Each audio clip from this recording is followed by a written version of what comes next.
Visões do Céu. Capítulo 15. A Terra Renovada. Mais gloriosa do que podemos imaginar.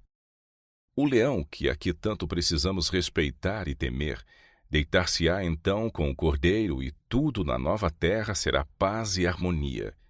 As árvores na nova terra serão retas e altaneiras, sem deformidades. Os santos terão coroas de glória à cabeça e harpas de ouro nas mãos. Tangerão as harpas de ouro e cantarão do amor redentor, entoando melodias a Deus. Suas antigas provas e sofrimentos neste mundo serão esquecidos e se dissiparão entre as glórias da nova terra. Deixemos que tudo que é belo em nosso lar terrestre nos lembre o rio de cristal e os campos verdejantes, as árvores farfalhantes e as fontes vivas, a cidade resplendente e os cantores vestidos de vestes brancas de nosso lar celestial, aquele mundo de beleza que nenhum artista pode pintar, nenhuma língua mortal descrever.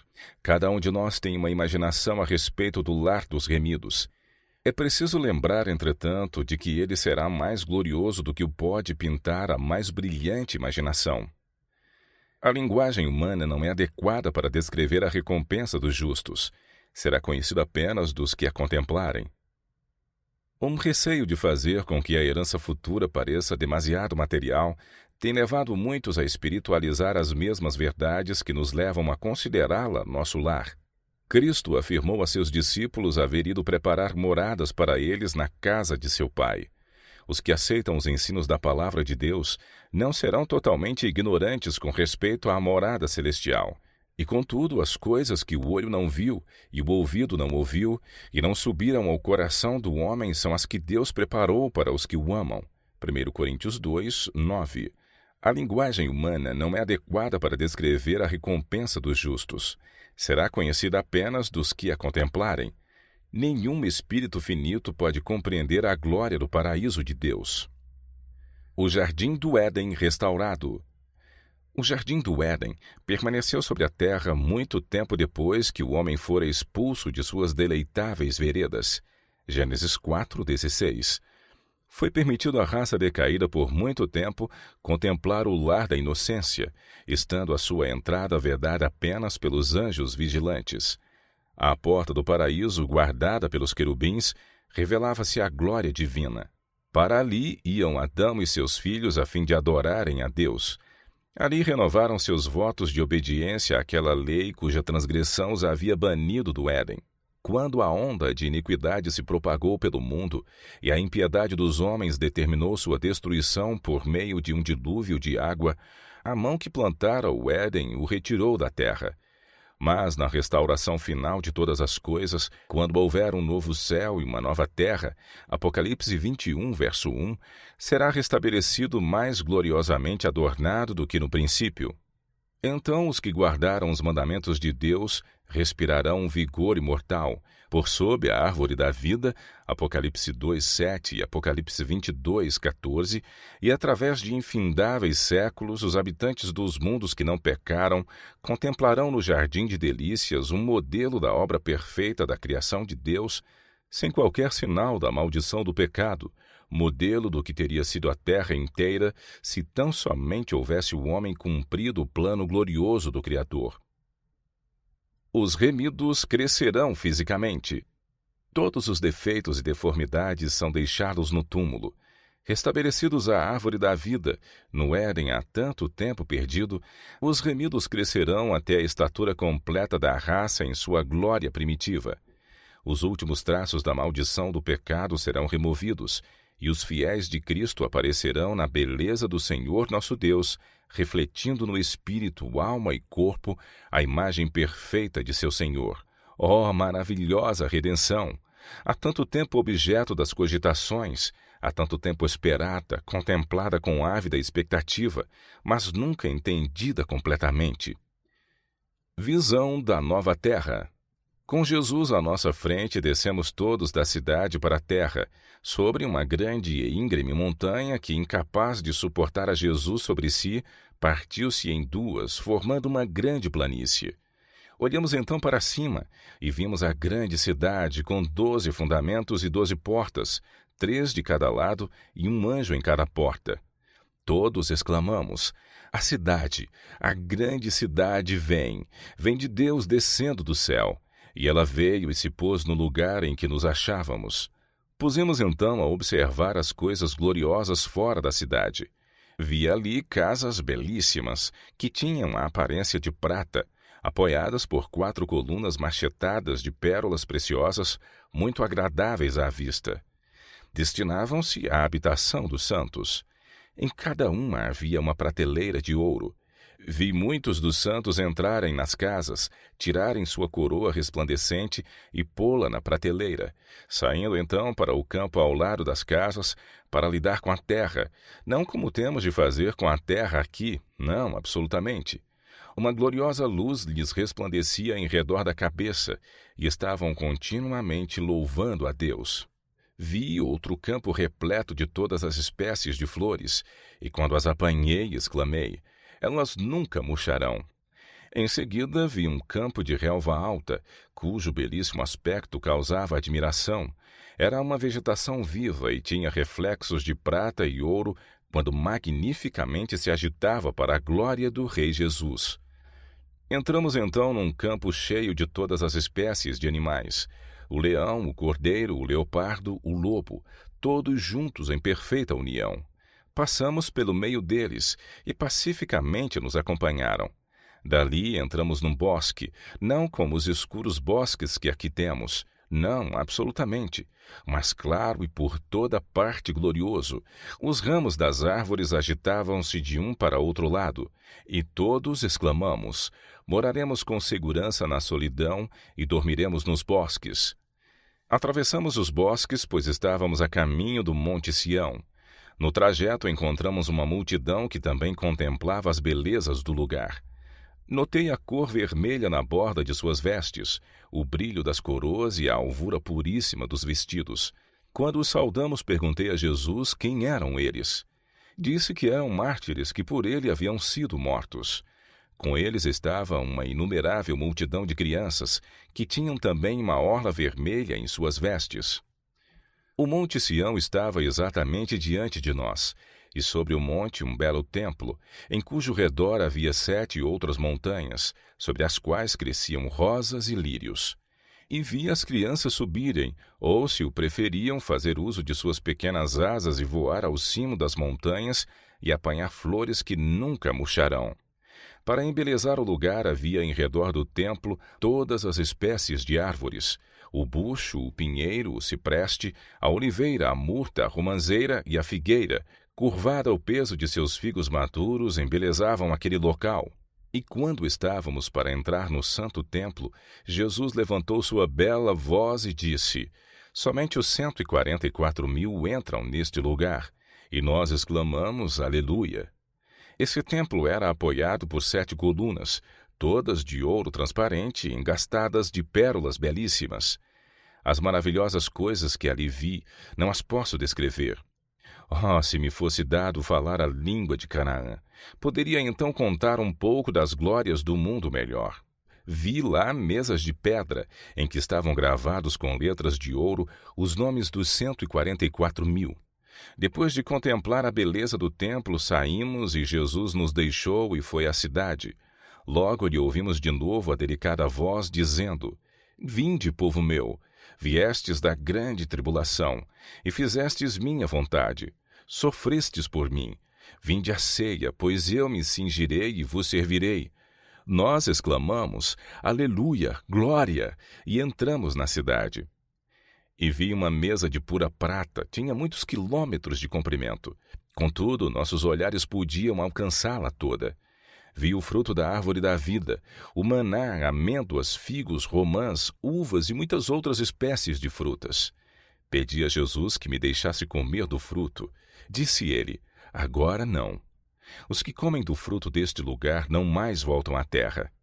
Mas dentro em pouco, se fores fiel, não somente comerás do fruto da árvore da vida, mas beberás também da água da fonte. E disse: deves novamente voltar à terra e relatar a outros o que te revelei. Então um anjo me trouxe mansamente a este mundo escuro. Tudo é pureza e paz. Tão somente por intermédio de Cristo pode você assegurar-se do céu, onde tudo é pureza, santidade, paz e bênçãos, onde se encontram as glórias que nenhum lábio humano é capaz de descrever. O ponto mais avançado ao qual podemos chegar, quando se trata de descrever a recompensa que aguarda o vencedor, é dizer que ela constitui um muito mais excelente e eterno peso de glória. Será uma eternidade de felicidade, uma bendita eternidade, que desdobrará novas glórias ao longo de eras sem fim. Nenhuma árvore da ciência na nova terra.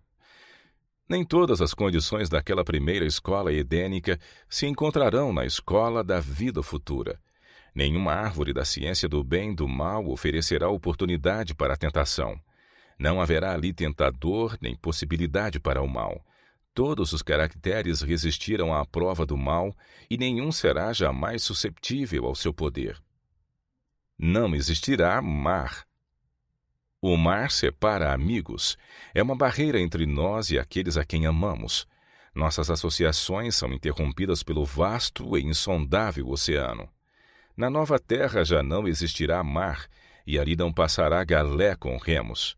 No passado, muitos que amavam e serviam a Deus foram presos com grilhões a seus assentos nas galés, compelidos a satisfazer a vontade de homens cruéis e desapiedados. O Senhor contemplou seu sofrimento com simpatia e compaixão. Graças a Deus, na terra renovada, não haverá torrentes impetuosas, nem oceano consumidor, nem ondas agitadas e rumorejantes. Sem lágrimas nem funerais. No lar dos remidos não haverá lágrimas, nenhum cortejo fúnebre, nenhuma exteriorização de luto. E morador nenhum dirá, enfermo estou, porque o povo que habitar nela será absolvido da sua iniquidade. Isaías 33, 24. Uma rica maré de felicidade fluirá e aprofundar-se-á ao avançar a eternidade. Consideremos com todo o empenho o bendito porvir. Atravesse a nossa fé toda a nuvem de escuridão e contemplemos aquele que morreu pelos pecados do mundo. Ele abriu os portais do paraíso para todos quantos o recebem e nele creem. A esses dá ele o poder de se tornarem filhos e filhas de Deus. Que as aflições que nos angustiam de maneira tão cruel se transformem em lições instrutivas, ensinando-nos a prosseguir para o alvo pelo prêmio da soberana vocação em Cristo. Sejamos animados pelo pensamento de que o Senhor logo virá. Alegre-nos o coração essa esperança. Estamos a caminho de casa. Aquele que nos amou de tal maneira que morreu por nós, construiu para nós uma cidade. A Nova Jerusalém é o nosso lugar de repouso. Não haverá tristeza na cidade de Deus. Nenhum véu de infortúnio, nenhuma lamentação de esperanças frustradas e afeições sepultadas serão jamais ouvidas. Logo as vestes de opressão serão trocadas pela veste nupcial. Logo testemunharemos a coroação de nosso Rei. Aqueles cuja vida esteve escondida com Cristo, os que na terra combateram o bom combate da fé, resplandecerão com a glória do Redentor no reino de Deus. Sem casamentos nem nascimentos. Homens há hoje que expressam a crença de que haverá casamentos e nascimentos na nova terra. Os que creem nas Escrituras, porém, não podem admitir tais doutrinas. A doutrina de que nascerão filhos na nova terra não constitui parte da firme palavra da profecia. 2 Pedro 1,19. As palavras de Cristo são demasiado claras para serem mal compreendidas. Elas esclarecem de uma vez por todas a questão dos casamentos e nascimentos na nova terra. Nenhum dos que forem despertados da morte, nem dos que forem trasladados sem ver a morte, casará ou será dado em casamento. Eles serão como os anjos de Deus, membros da família real. Não haverá noite ou necessidade de repouso. Na cidade de Deus não haverá noite. Ninguém necessitará ou desejará repouso. Não haverá cansaço em fazer a vontade de Deus e oferecer louvor a seu nome. Sempre sentiremos a frescura da manhã e sempre estaremos longe de seu termo. Não necessitarão de lâmpada nem de luz do sol, porque o Senhor Deus os alumia. Apocalipse 22, 5. A luz do sol será sobrepujada por um brilho que não é ofuscante, e contudo suplanta incomensuravelmente o fulgor de nosso sol ao meio-dia. A glória de Deus e do Cordeiro inunda a santa cidade com luz imperecível. Os remidos andam na glória de um dia perpétuo, independentemente do sol. Comunhão face a face. Nela não vi templo, porque o seu templo é o Senhor Deus Todo-Poderoso e o Cordeiro.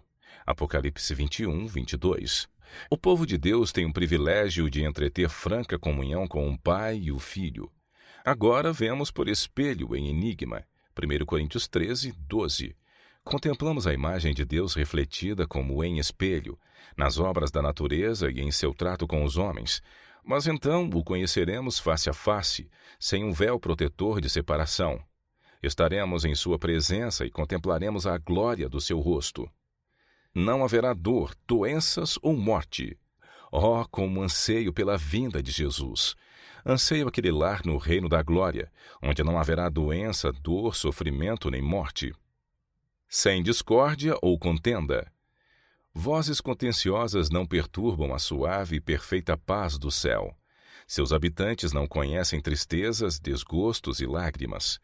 Tudo está em perfeita harmonia, em perfeita ordem e perfeita felicidade. O céu é um lugar em que a simpatia está viva em todo o coração e é expressa em cada olhar. Ali reina o amor. Não há elementos dissonantes, nenhuma discórdia, contenda ou guerra de palavras. O sábado será observado na nova terra. Foi-me mostrado que a lei de Deus permaneceria firme para sempre e existiria na nova terra por toda a eternidade. Na criação, quando foram firmados os fundamentos da terra, os filhos de Deus olhavam com admiração para a obra do Criador, e toda a multidão celestial aclamava de alegria. Então foi que se lançara o fundamento do sábado. No fim dos 6 dias da criação, Deus repousou no 7º dia de toda a obra que fizera, e abençoou o 7º dia e o santificou, porque nele repousara de toda a sua obra. O sábado foi instituído no Éden antes da queda, e foi observado por Adão e Eva e toda a multidão celestial. Deus repousou no 7º dia, e o abençoou e santificou. Eu vi que o sábado nunca será anulado. Antes, por toda a eternidade, os santos remidos e toda a multidão celestial o observarão em honra ao grande Criador. O sábado não se destinava meramente a Israel, mas ao mundo. Fora tornado conhecido ao homem no Éden, e como os demais preceitos do Decálogo, é de imutável obrigatoriedade. Dessa lei de que o 4º mandamento é uma parte, declara Cristo: até que o céu e a terra passem, nenhum jota ou um tio se omitirá da lei, sem que tudo seja cumprido. Mateus 5, 18. Enquanto céus e terra durarem, continuará o sábado como sinal do poder do Criador. E quando o Éden florescer novamente na terra, o santo e divino dia de repouso será honrado por todos debaixo do sol. Desde um sábado até outro, os habitantes da glorificada nova terra irão adorar perante mim, diz o Senhor. Isaías 66, 23. Como os fiéis de todos os tempos. Ali os remidos conhecerão como são conhecidos. O amor e simpatias que o próprio Deus plantou em cada um encontrarão ali o mais verdadeiro e suave exercício. A comunhão pura com os seres santos, a vida social harmoniosa com os bem-aventurados anjos e com os fiéis de todos os tempos, que lavaram suas vestes e as branquearam no sangue do Cordeiro, os sagrados laços que reúnem toda a família nos céus e na terra, Efésios 3,15, tudo isso concorre para constituir a felicidade dos remidos. A alegria dos redimidos. Tudo no céu é nobre e elevado. Todos procuram o interesse e a felicidade dos outros. Ninguém se dedica ao cuidado de si mesmo. O prazer principal de todos os seres santos é presenciar a alegria e felicidade dos que lhes estão ao redor. O povo de Deus se sentirá em casa. Na Bíblia, a herança dos salvos é chamada um país. Hebreus 11, 14 a 16. Ali o pastor celestial conduz seu rebanho às fontes de águas vivas. A árvore da vida produz seu fruto de mês em mês, e as folhas da árvore são para a saúde das nações. Existem torrentes sempre a fluir, claras como cristal, e ao lado delas, árvores ondeantes projetam sua sombra sobre as veredas preparadas para os resgatados do Senhor. Ali as extensas planícies avultam em colinas de beleza, e as montanhas de Deus erguem seus altivos píncaros.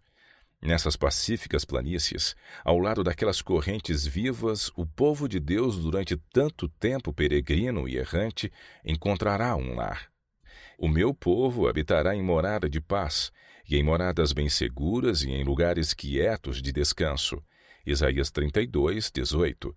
Nunca mais se ouvirá de violência na tua terra, de desolação ou destruição nos teus termos, mas aos teus muros chamarás salvação e às tuas portas louvor. Isaías 60, 18.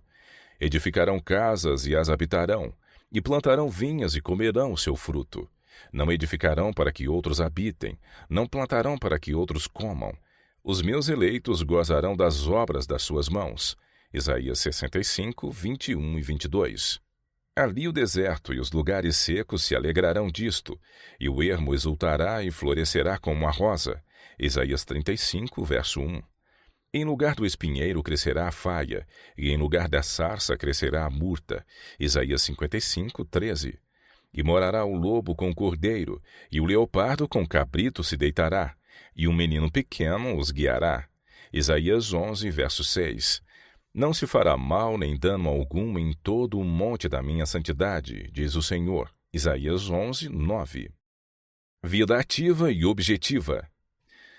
Na terra renovada, os redimidos empenhar-se-ão em ocupações e prazeres que levaram felicidade a Adão e Eva no início. Será vivida a vida edênica, a vida no jardim e no campo. E edificarão casas e nelas habitarão. Plantarão vinhas e comerão o seu fruto. Não edificarão para que outros habitem, não plantarão para que outros comam. Porque os dias do meu povo serão como os dias da árvore, e os meus eleitos gozarão das obras das suas mãos até a velhice. Isaías 65, 21 e 22. Cada faculdade será desenvolvida, toda habilidade aumentada. Os maiores empreendimentos serão levados a êxito, as mais elevadas aspirações alcançadas, realizadas as mais altas ambições.